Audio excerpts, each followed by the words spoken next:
कौन? एक दिन कौवा अपनी शक्ल को देखकर सोचने लगा कि पंछियों में सबसे ज्यादा कुरूप मैं ही हूँ। उसे लगा कि न तो आवाज अच्छी है न ही पंख सुंदर है काले रंग की वजह से।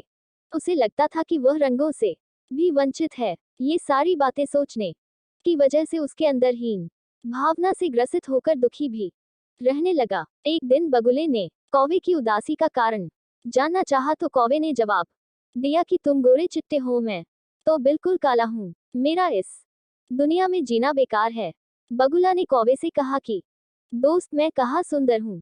तोते को देखो, हरे पंख और लाल चोंच, काश मेरे पास भी ये सब होता। बगुले की बात सुनकर कौवे को सुंदरता को जानने की इच्छा हुई। वह तोते के पास पहुंचकर बोला कि तुम इतने सुंदर हो, खुश तो तुम बहुत होते होगे।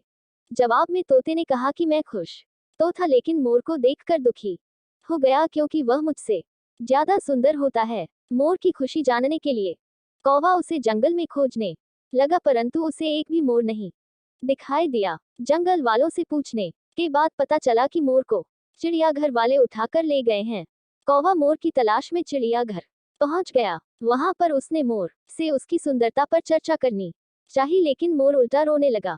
उसने कौवे से कहा कि ईश्वर का धन्यवाद करो जो तुम सुंदर नहीं हो, वरना पिंजरे में होते। कहानी की शिक्षा, कौवे को अपनी गलती का एहसास हुआ। उसे समझ आया कि ईश्वर की बनाई चीजों पर सवाल नहीं करना चाहिए। आपको कहानी पसंद आए तो चैनल को लाइक सब्सक्राइब कर दे।